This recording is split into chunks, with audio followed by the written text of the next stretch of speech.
There's something under our feet. I was one of the engineers working on the Kola Superdeep Borehole, the deepest man-made hole on Earth. The project began in 1970 with the aim of studying the structure and composition of the Earth's crust.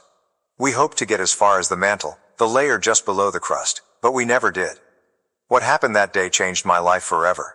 It was a cold December morning in 1992 and we were about to reach a record depth of 12,262 meters.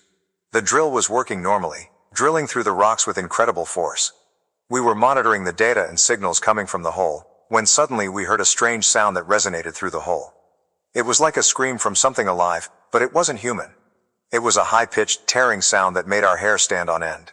It felt like something was hurting down there and it didn't want us to go on. The drill refused to work after that. It stopped spinning and started making a warning noise, as if it had encountered insurmountable resistance. We were scared and confused. What could have caused that sound? What was down there? We decided to bring the drill to the surface to see if there were any technical issues or any damage to the parts. It took hours to pull the drill through the steel cable, and when we finally got to see the tip of the machine, we were shocked by what we saw. The drill was covered with a whitish, slimy goo that oozed down the metal and down the handle. And there were also some remains that looked like pieces of meat, torn and bloody, stuck to the drill. It looked like the drill had pierced something alive, something big and horrible. But what kind of creature could live at that depth and temperature? We didn't know what to do. We had no explanation for that.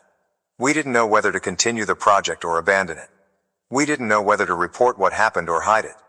It didn't take long for those responsible to make a decision. To seal the well with a heavy metal cover on a concrete floor, sealing it with a ring of thick bolts. They said the project was halted due to lack of funds and scientific interest amid the chaos of post-Soviet Russia. But I knew it was out of fear.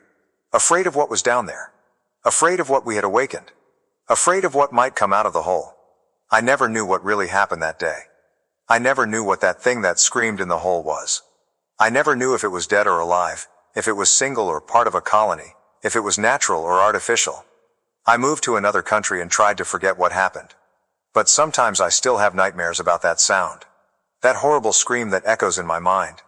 I wonder if whatever it was is still down there. I wonder if it's still alive. I wonder if it's still angry. But despite all the fear I felt at the time, now it's back in full force. Recently, I learned that the Japanese want to launch themselves in this endeavor. I wonder what they'll find down there, and if it'll be even more terrible than what we found. I just hope they know what they're doing, because I'm afraid that knowing the unknown can lead us down a path of no return.